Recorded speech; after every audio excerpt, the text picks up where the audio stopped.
Zach and JW. Yes, sir. How you doing, my friends? Doing well. Zach. Doing well. How you doing, guys? Can you hear me good? Yeah, I hear you good, man. Can you hear me? Very good, man. Very good, guys. Very good. Let me open up the show and let's get to your show, all right? Yes, sir. All right. All right, everybody. Welcome back to No Cover TV's episode. We've got a great episode today. My name is Big Al, your host, and I kind of lost my voice a little bit, so kind of bear with me today. I think I got the sexy voice going. So we don't want to dwell on that a little bit. But I bring that original music scene and the local and national music scene, and I bring it right to you and throw it in your face. You need to hear what's out there of all genres, all age groups, the original music. It's wonderful what's out there, and there is a lot to choose from. So, like I say, turn that radio down and put your head out the window and take a listen. Support these artists and musicians and bands. It doesn't matter, like I say, what genre. Go to their shows, get the swag, and support them because they're doing what they love to do, and they love putting a smile on your face and getting you out of your rut for a couple hours. That's what it's about, people. We got a great show for you. Great show for you. Yes, I couldn't wait to get to this one. In the house, we've got the Domogalla project. Did I say it right? You did.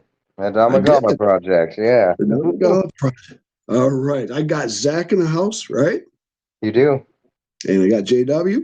Yes, sir. All right. So, good deal. Zach, you're the man, aren't you? I try to be. Oh, you try. You are the man. And JW backing him up on drums. Yeah, we Zach has been making music for a really long time. So when he came to me, he already had a pretty extensive catalog. So I mean, unfortunately, with our current setup, our current musical lineup, I haven't really had much to do with writing any of this. So it very much it is Zach's brainchild and all of the music that he's made over the last decade That's beautiful. made manifest. So Unbelievable. Well, we got quite a bit to talk about between the both of you. Now we're missing two members. We've got Caleb and Sydney. Yes. So they decided to not be on today, or you weren't going to let them on. Well, we might actually have a surprise appearance by Caleb, the lead guitarist. Hey. I just got a text and he's in town right now. And Oh, Sydney lives kind of out about a half an hour away from our home base here, so she couldn't make okay. it. Okay, you're down in Alabama, right? We are Muscle Shoals. the Music Ah, City. that's right, my friends. Yes, Alabama, great state, great state. All right, guys, I'm going to pick on the both of you just a little bit. I've got two of you. I got some time. I want to get in your minds. Can I do that a little bit? Sure. Rock on. All right, we'll kick back. Let's have some fun. All right, JW, I'm going to pick on you a little bit. All right, brother. Pretty cool drummer. You're good. I like what I'm seeing and hearing, my friend.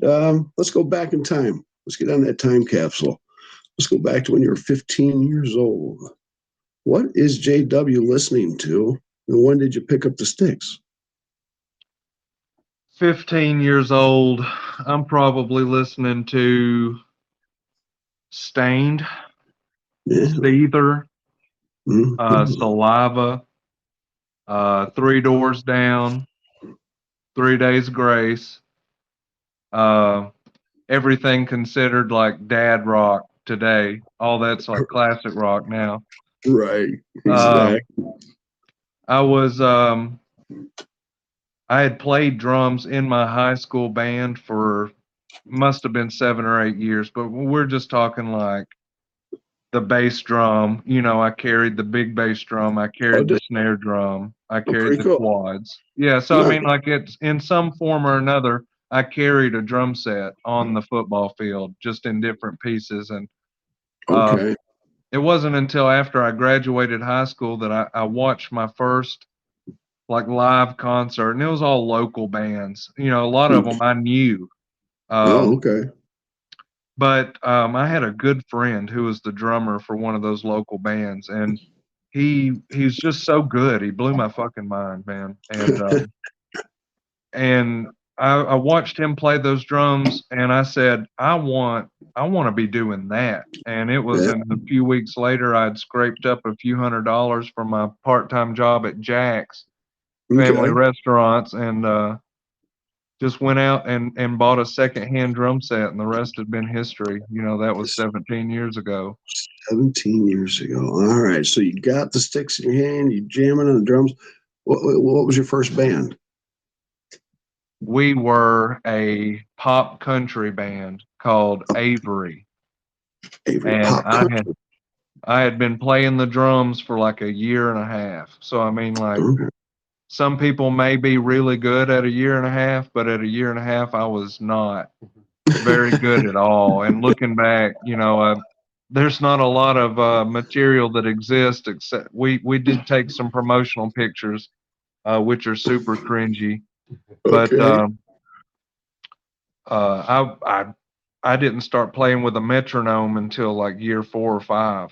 So we were Okay. awful, and the music was awful. But I learned a lot, especially about what to expect from other musicians and what was necessary to play drums in a functional band. It's more than just showing up and playing, but Okay. Right. sometimes it takes a while to learn that lesson. It does. Now, when you started out playing drums, going back to your influences on music, you were listening to some heavy stuff there. Did you want to play the heavier stuff, or did you just want to do anything? What was you were going for? Starting out, I really just wanted to play metal. I wanted to play hard rock. I wanted to play heavy metal. Mm, The drum set I bought came with a double kick pedal. So yeah. a lot of drummers start out learning with a single pedal and the hi-hats and learning how to articulate. And I skipped like, a whole 6-month learning period and said, I'm going to learn how to play these double kick pedals. And Okay. but Mm, really, it got to the point, I'm playing by myself and trying to play along to MP3s and stuff in my room, but you really right. just want to start playing with people. And Yeah. I took the first group that was willing to have me, and I'm not saying I hated it. I had a lot of fun doing it, but it definitely wasn't me. And Wasn't what you? Yeah. yeah, So you something else was wanted to come along, definitely. yeah. But you're not using that double pedal now, are you? It doesn't sound like it. Um, I do. You do. It's only really the live performance in which you're going to really hear any of that, because it really didn't fit the initial vision of the songs as they were recorded, so there's no double Right. pedal put into that. But I mean, when Okay. you come watch us live and we play live versions of all those songs, I mean, I wouldn't be surprised if there was some triplets or some quads in there somewhere. Nice. Nice. I like that. Thank you, JD. JW. I appreciate that. Zach, you ready, my friend? I am. I think. You. I hope. Oh, Zach, you play guitar, vocals. You're the singer, songwriter of the band. I Yes, am. yes, you are, and you produce, alternative rock indie music. I do. Really cool music. I really like it. Really dig it, brother. Thank you. Yeah, it's real cool. So let's bring you back in time. All right, let's get you back there at 15 years old. What the heck are you listening to? The Beatles, The Doors, Steppenwolf, Oh, um, and hungry. and I got it. Yeah, that time Metallica as well. Right. Yeah, but Oh, mostly the Beatles, just front to back, over and over again, and The Doors. and I can feel that influence now listening to your music and stuff. And I'm going all over the place with you because it's like, what the heck, man? You are a phenomenal musician and writer, all of you. Thank And you. you've done a lot of stuff, Zach. What was it back? When did you pick up the guitar and decided you want to write music? I What was age? about 13. 13. Okay. Mm. And why did you want to pick the guitar up? Well, Truth. I'm autistic, Okay. and life just it was tough. It didn't make any sense to me, and I'm in my late 30s now. So back then, they didn't really know much about it, especially where I was born and raised. It Okay. just no, you know, and so I was just the weird kid that no one wanted to talk to or anything, and uh, Right. you know, so I had to find ways to connect with the world and find things to do for me because there really was nothing, and I ended up I was over at a friend's house, and his grandfather had been there that day, and he had a guitar, and he left it there, and I just asked my buddy, I said, "Hey, you know, can I touch that?" You know, because Mhm. music didn't really make sense to me. I didn't understand it. Uh, Okay. and they're like, "Yeah." So I picked it up, and the second that I started playing around with it, it mathematically made sense in my head. It did. Wow. Yeah, like in an autistic way. Everything just kind of came together, and then it became my hyper focus. And I'm like, this is the thing. This is the tool that I use to connect with the world, That, and so it became my everything, and it still is. so music is an extension of you. Most Yeah, definitely, my friend. Definitely. I mean, the music is just, it's fun, it's happy, it makes you move and groove. I love it, everybody. You've got to get on the platforms, people, whether it's your phone or laptop or computer. I don't know what gizmo you use, but get on the platforms. And Zach, what platforms are you on so they can listen? we are on everything. That's Everything. everything. Yeah, Oh, that's good. We'll make it yeah, simple. yeah. That's it. So, Even the streaming platforms in some of the other countries that don't allow, you know, Spotify and stuff like that. Whatever they have, we're on them. so you're sneaking right in there. I like that. Yeah. Right. So everybody on podcast land, look up the Domogalla project, and that is Domogalla project. Did I get that right, Zach? You did. Awesome, awesome, good deal. I see you got quite a few fans there, treating you pretty good. Looks like. We yeah, yeah. That's we got, you know, people like what we're doing.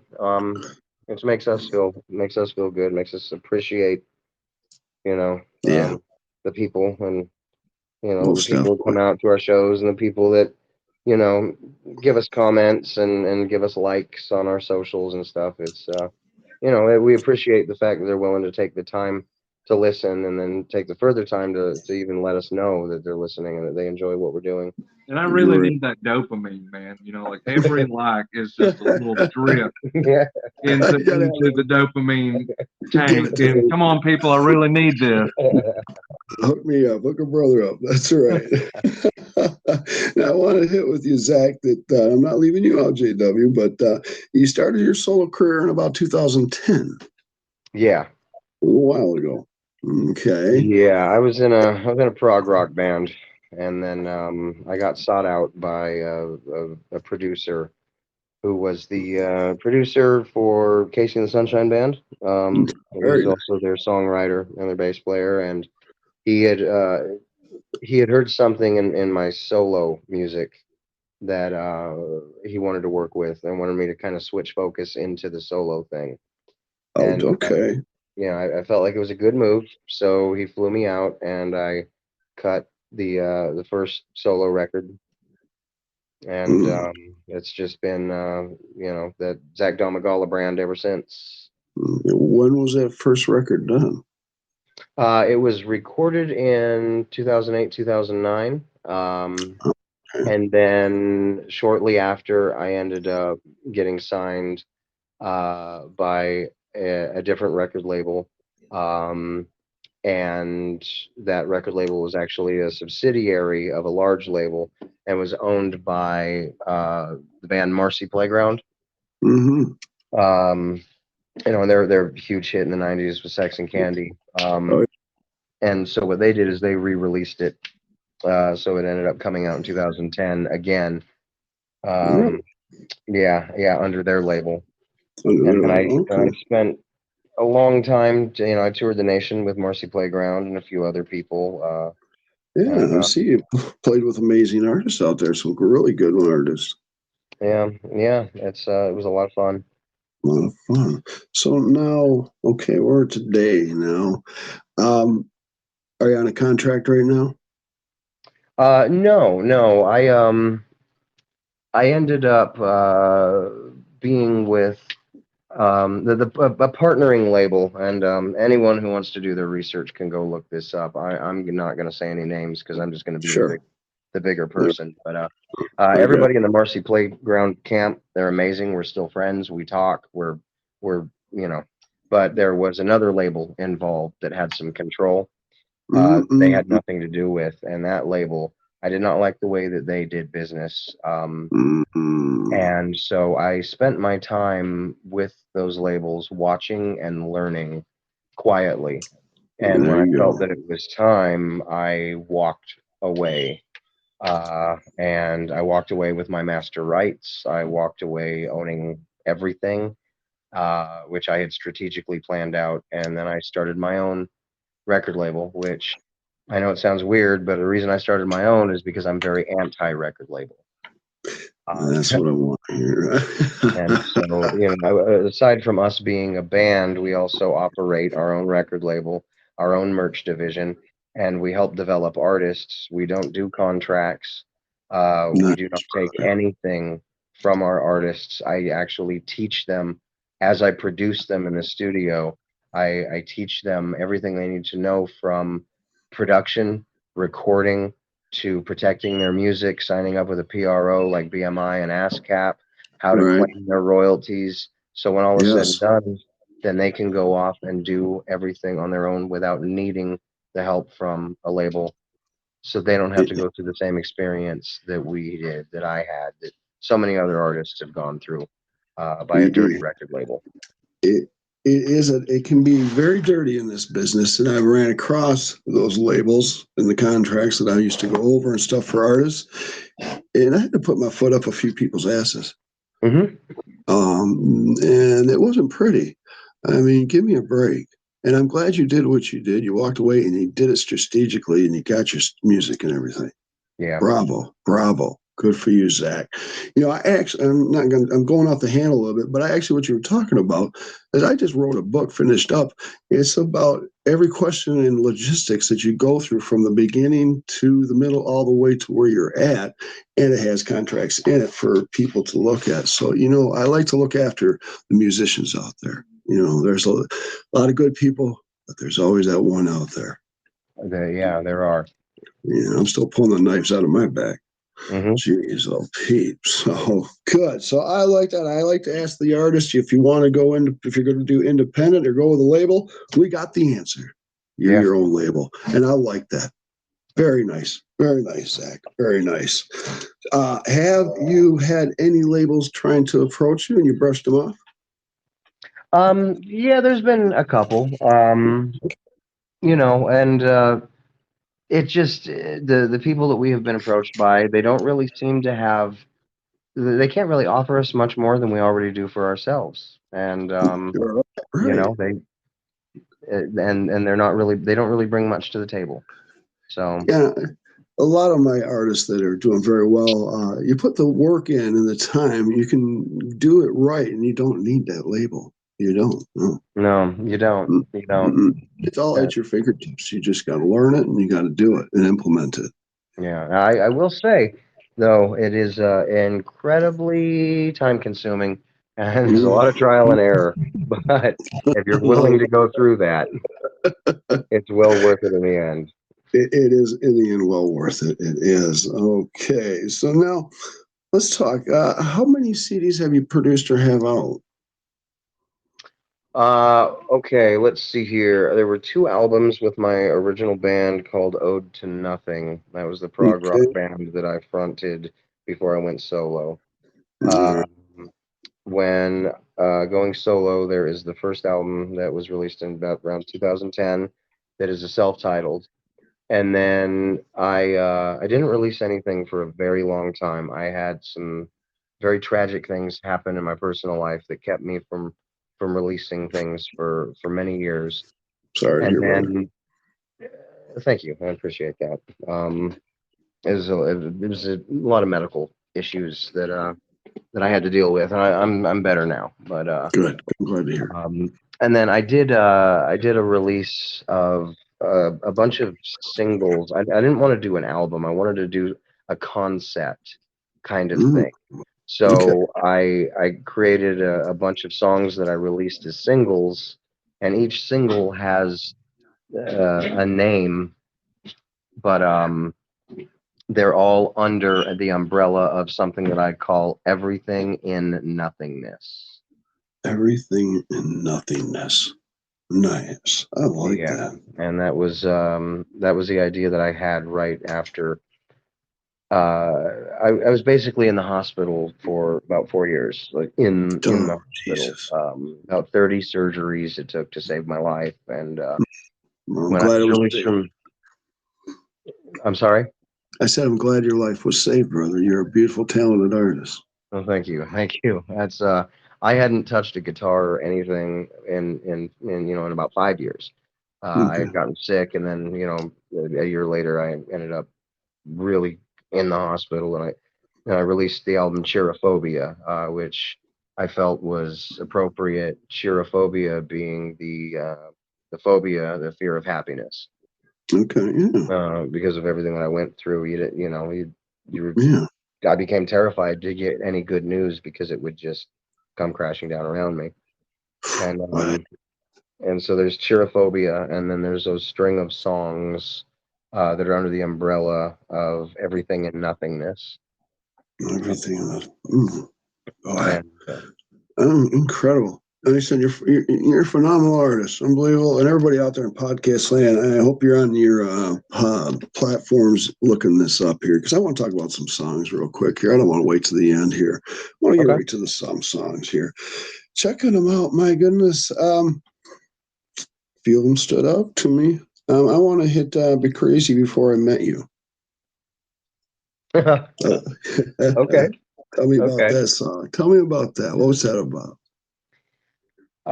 Crazy. Crazy Before I Met You was about my first serious relationship. Your first one. Yeah, we were both 17 and we were in high school, Mm-hmm. and I had actually she was the first and only person I ever asked out on a date. Girl. I'm very terrible at that because of the autism. I'm socially awkward. So, but anyway, somehow I mustered up the courage to ask this girl to go out on a date on Valentine's Day. So we did, and we actually ended up. It went really well that night. We were really super into each other, and we ended up dating that night. We were together for 7 years.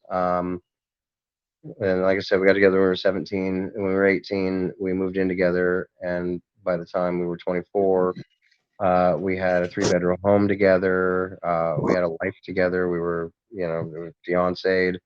And on that Valentine's Day, I Mm. surprised her with a necklace. I walked up behind her and I put a necklace on around her. And she turned around and took it off and handed it back to me. And I looked at her very confused. And she said, "I don't love you anymore. Get out." So, Oh, um, gee.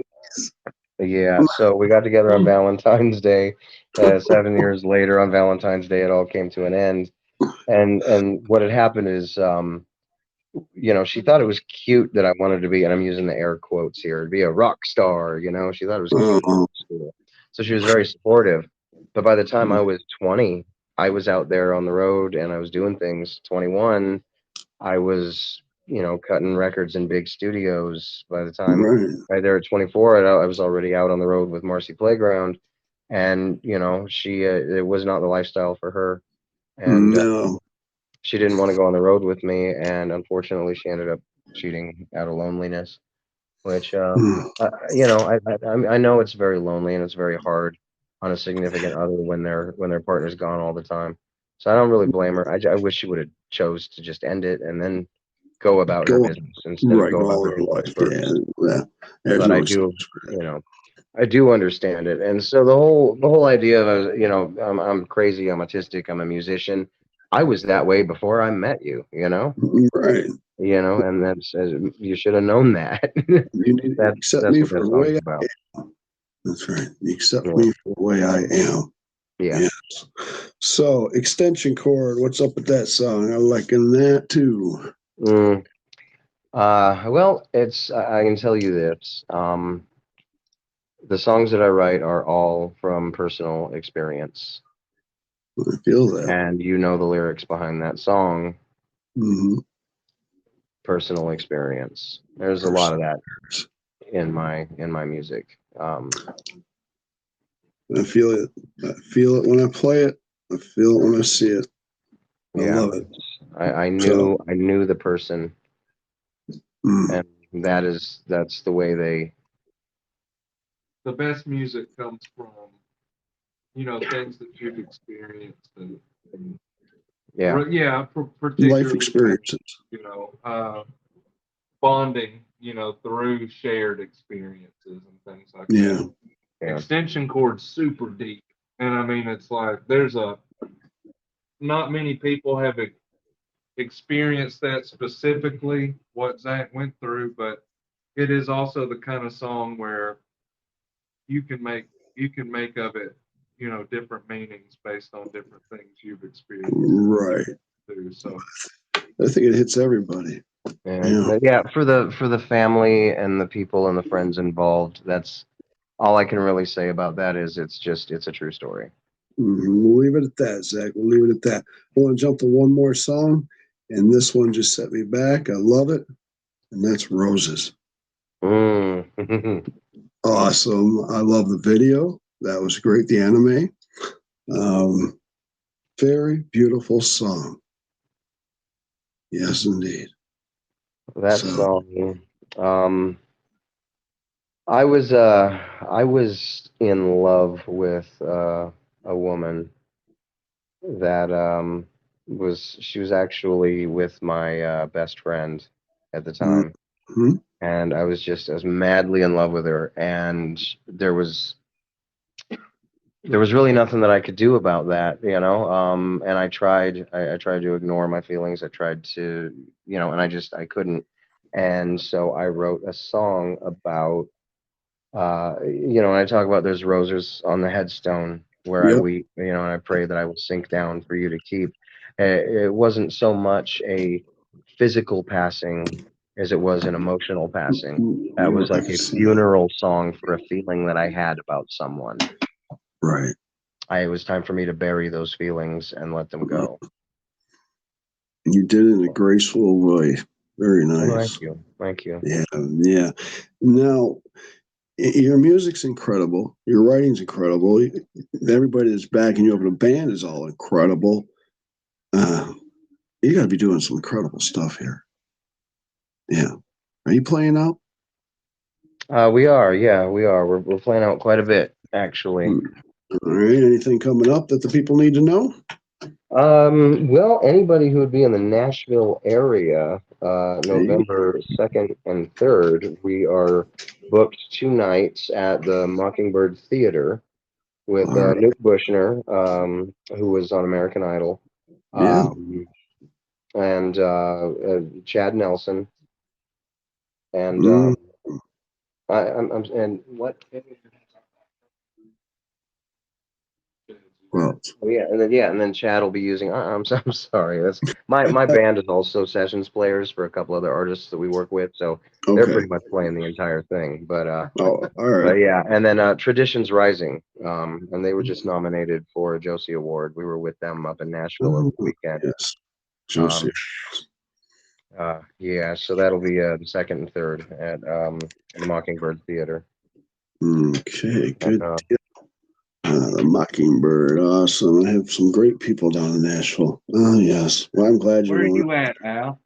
I'm up in Michigan here, up in this cold ass state. oh, I have family up in there. Yeah. Yeah, I'm up in the Grand Rapids area, West Michigan. awesome, Yeah, awesome. brothers. Yeah. So I get up. I'm waiting for the snow to come any day now. yeah, yeah, it'll Any it'll do that there. it will. It will. So, are you working on new material, getting out a new EP or anything? We are actually. Hey, Yeah, we as a matter of fact, it just so happened to be that a Mr. Caleb Story has entered the room here just a second ago when I started stumbling over my words. Uh, and Caleb. he's giving me that look because it's we're actually going to the studio after this to work on the next EP.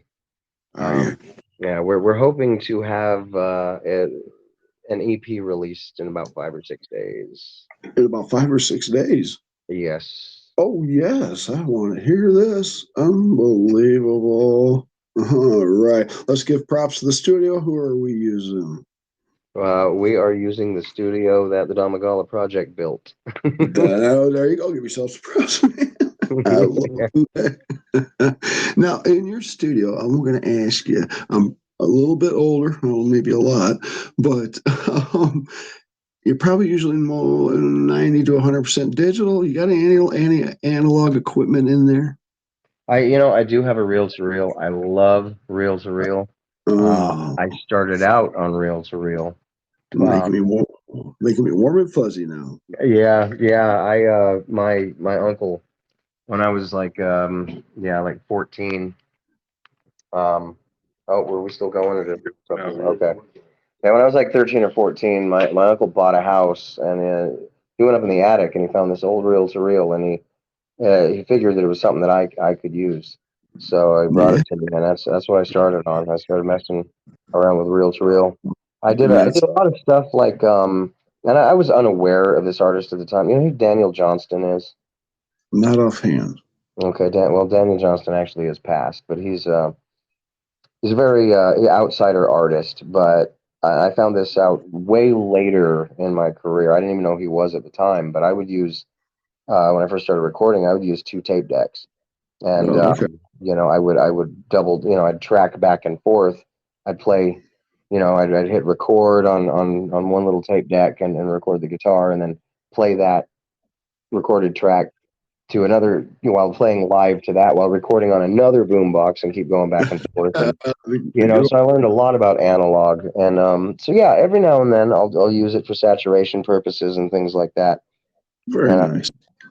my band is looking at me like, man, you nerds are talking about reel to reel. That's great. You were They just nerd. they just want me to plug things in and hit record.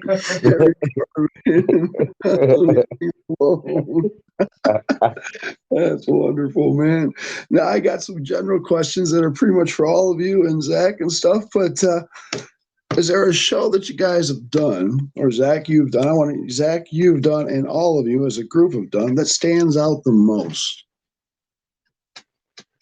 I would say that as for me, what stands out before the band would be the Red Hat Amphitheater in Raleigh, North Carolina. Mm, It was with the Connells, the Love Language, Marcy Playground, myself, and a bunch of other artists. And damn. the we had about 10,000 in attendance. And Ooh, what made that show really nice is we put it together for we had a bad tornado come through the area, and it devastated the area. It oh, hurt a lot of people, and so we mm, were able to put that together, and all the funds went to help families that needed it very desperately. nice. And so Good. that was a good thing. That was one of my prouder shows. We were able to help so many people with that. Nice. Um, and then as a group, I'm going to put the phone right here in Josh's lap, so we can Uh, all. all Uh, right, well, JW. what, Caleb. what show? You guys are going to want to say all of them, right? Because they're just that good. Yeah, well, I wish we could say that. Give me that one. We've played, I don't know, I mean, I just to ballpark it as a group together, like maybe close to a dozen shows so far. Probably, Okay. yeah. Yeah, I mean, we kind of had a little bit of a slower start together. A lot of these songs existed before we all came together as a group, and Okay. so we haven't played all that many together. But I guess for me, yeah, we do a bunch of like street festival shows around here. This Muscle Shoals and this whole little four-city area. They Okay. really lean into like the whole music culture thing. So it's like we get asked to play the first Friday festival and the second Saturdays all the time, and people really get into that. And Very nice. it What? really. just the love of performing. I mean, we get a high off of performing in front of anybody, and if somebody's there to enjoy our music, it's memorable and fun for us, and we talk about it for days after that. Well, you just kind of answered my next question.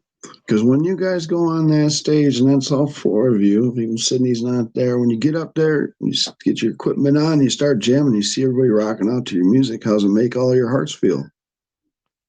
Full, Yeah. and like I have something to, I don't know. I mean, I don't want to say something to live for, man. I got two kids. I got a wife. I love my That's family right. more than anything, but I feel I'm a firm believer that your heart has to have purpose, your soul has to have purpose, and like a creative purpose, I should say. And when I'm on stage, I don't have to be anything but on that stage in that moment with my bandmates and with the people who are watching me. And it's Mhm. just a different high, man. It's a different experience that you can't replicate with any drug. And No.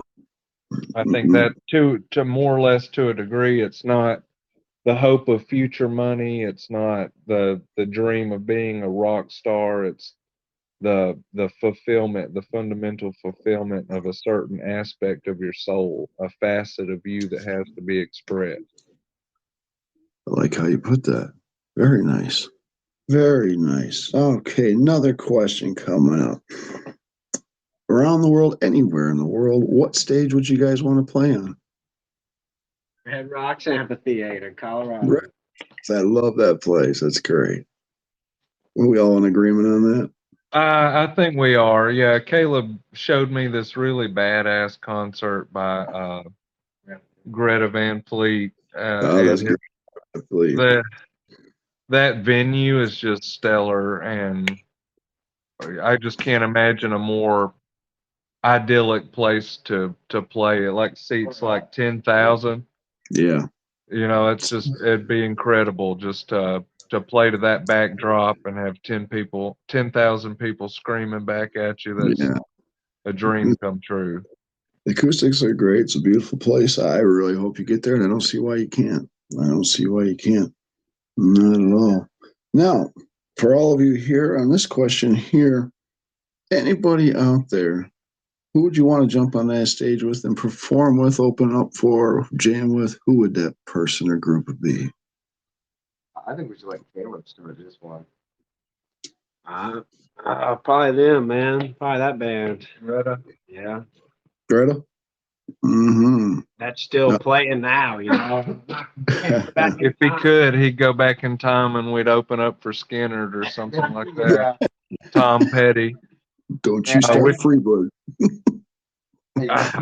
Man, we knew it was coming.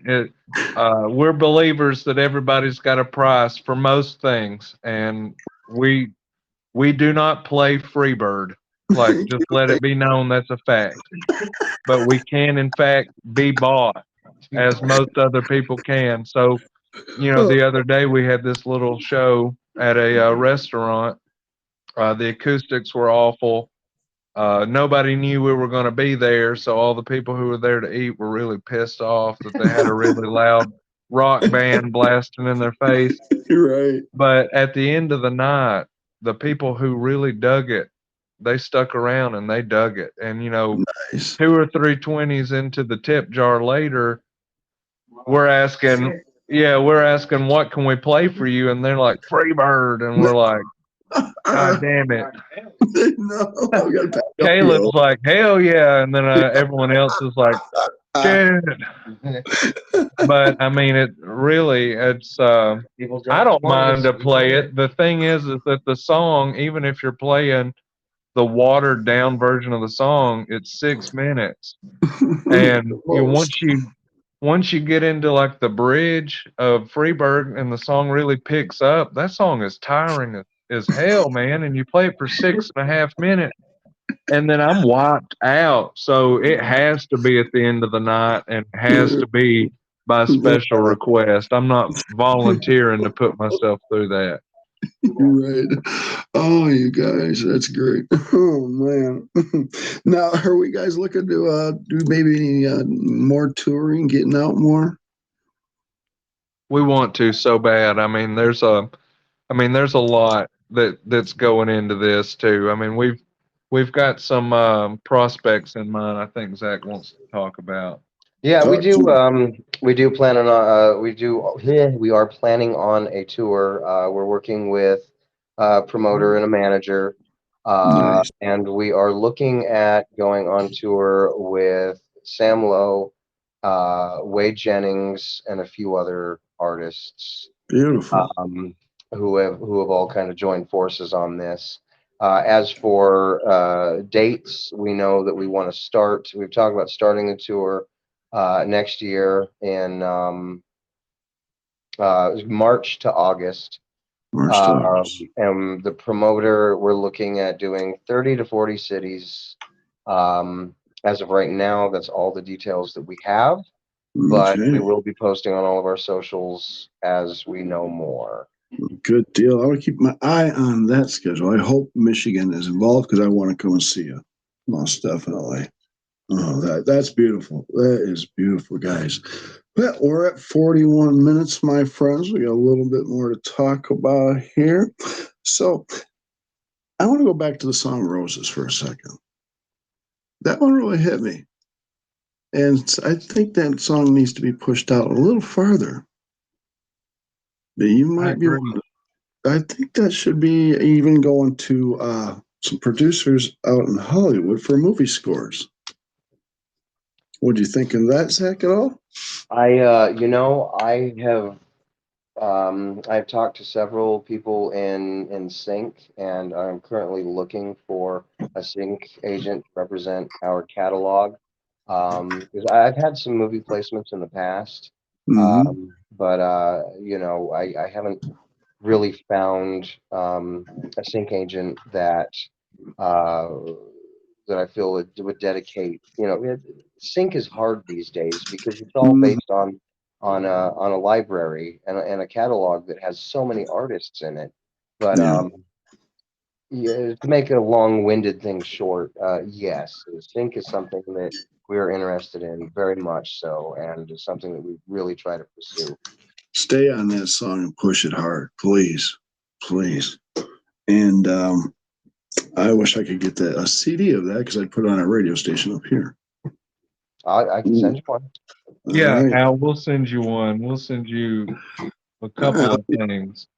All right. I'll send you my Addy and then we'll in the private tab message thingy or whatever. Good deal, Perfect. guys. I Absolutely. love it. Yeah. Love it. Well, guys, I thank you for being on the No Cover TV podcast. I definitely want you back on the show, maybe 6 months or so, or a year. I want to see where you're at, what's going on. What's the future looking like down the road, 5 years possibly? Oh wow. Well, hopefully, we get to keep rocking and doing what we're doing, and I maybe. want to be on MTV. I We're on TV. as long as we can, keep on making great music, meeting great people, and sustaining life somehow. And being on great podcasts like this, Al. Let me just ask you, were you like a radio DJ somewhere between like 1998 and 2007, man? Because you've got the voice and it's just the right amount of like smoky, man. I could listen to you traveling down the interstate at 9 p.m. It's just I could definitely hear you hosting a syndicated radio show. It's nuts that we're doing this as a Spotify podcast, man. Right. I appreciate that. Yes, I've done radio. I started TV in 97 and ended that in 2013, did radio throughout the 2000s, and now to podcast. Yeah, I mean it's the Yeah, it's the future, man. I mean, you're doing it, but Oh, yeah. it's I've been on a lot of podcasts. I mean, like through the years being with different bands. I mean, podcasting it's definitely the Right. way to go. Yeah, Uh, it's fun. uh, I love it. professionalism yeah, here that's on yeah. point. I'm like, are we on the radio? Seriously, I'm like, am I playing in somebody's car right now? But man, it's been an absolute blast, and I'm so glad that we reached out and that you agreed to have us on the show, and we will absolutely be back on in 6 months to a year, and hopefully at that point we've got some crazy ass stories to tell you, and maybe we'll have seen you in person. Yeah, I would like that. I would like that. That will happen, I hope. Most definitely down the line, my friends. So everybody out in podcast land, the Domogalla Project, you've got to check them out. They're on every platform, saturated everything. They are world domination coming towards you right now. Right, guys? Yes, sir. Oh, yeah. This is your show. How you want to end it, guys? What do you want to shout out to? Hey, Mom. No. Thanks for having us, everybody out there in podcast land. Thanks for listening. Check us out on any possible platform, the Domogalla Project. Zach Domogalla, I am JW. We've got Caleb, we've got Sydney, we've got Zach. Thanks for listening, and everybody have a good night. and we'd like to thank anybody and everybody who supports independent local music. That's you guys right. are real MVPs. Exactly. Support, support, support. Your local and national music scene out there, just like they said. Check out the Domogalla Project. This is Big Al, your host. This is No Cover TV. Everybody, say we're out of here. Later. We're out of here. We're out of here. I'll talk to you guys. We're out of here. Peace.